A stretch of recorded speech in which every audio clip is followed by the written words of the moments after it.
इसके लिए इवन 1% भी अगर उसमें डाउट अगर आता है तो ईवीएम को बैन करना चाहिए, ईवीएम को बंद करना चाहिए। To 4W news and analysis, this is advocate Edgar Braganza once again with you.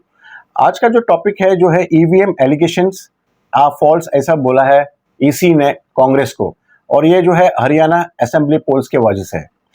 ये काफी टाइम से ये चल रहा है कि ईवीएम के ऊपर एलिगेशंस है, ईवीएम सही नहीं है, ईवीएम मैनिपुलेट हो सकता है।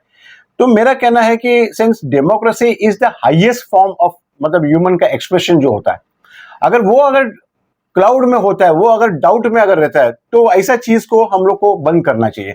ईवीएम अगर देखने को जाए तो सिर्फ अपना कंट्री के अंदर या एक दो कंट्री के अंदर ही सिर्फ ईवीएम मशीन का यूज किया जाता है इलेक्शन के अंदर।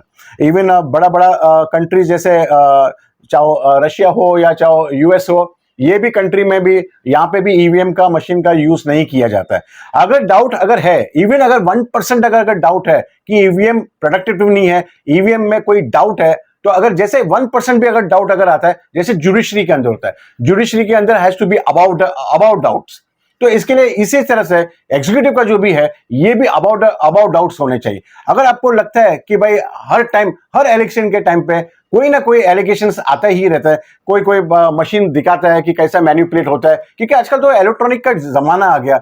इलेक्ट्रॉनिक के जमाने में मैनिपुलेशन करने के लिए या का वहां करने के लिए कोई टाइम नहीं लगता है। आपने भी तो देखा है कितने तो स्कैम जो होता है हमारा जो पेमेंट्स का स्कीम के अंदर होता है, या पे टाइम में होता है, या तो जीपे के अंदर होता है, ऐसा बहुत सारे होता है। इसके लिए इवन 1% भी अगर उसमें डाउट अगर आता है तो ईवीएम को बैन करना चाहिए, ईवीएम को बंद करना चाहिए, और हम लोग हम लोग का वो सेम पोजीशन में आना चाहिए जहां पे बैलेट का वोटिंग होता है। उससे फिर शंका क्लियर हो जाता है, और उसके लिए हम लोग सिक्योरिटी को ज्यादा बढ़ा सकता है, ज्यादा से ज्यादा सिक्योरिटी लगा सकता है, ताकि उनका बूट कैप्चरिंग नहीं होवे या कोई बूट का पेपर्स को लेके स्टैंपिंग नहीं करे। ज्यादा से ज्यादा जैसे बिहार में अगर होता है या दूसरा कोई जगह पे अगर होता है, तो वहां पे सिक्योरिटी को जो ज्यादा बढ़ाना चाहिए। तो मेरा कहना है कि अगर ईवीएम के ऊपर अगर इवन कांग्रेस जैसे अगर पार्टी भी अगर डाउट खाता है, तो इसका मतलब ये है कि भाई it is high time that EVM के ऊपर एक सेकंड लुक लिखना, और अगला इलेक्शन में ईवीएम को हम लोग बाइकआउट डिस्कार्ड करना चाहिए। Thank you very much.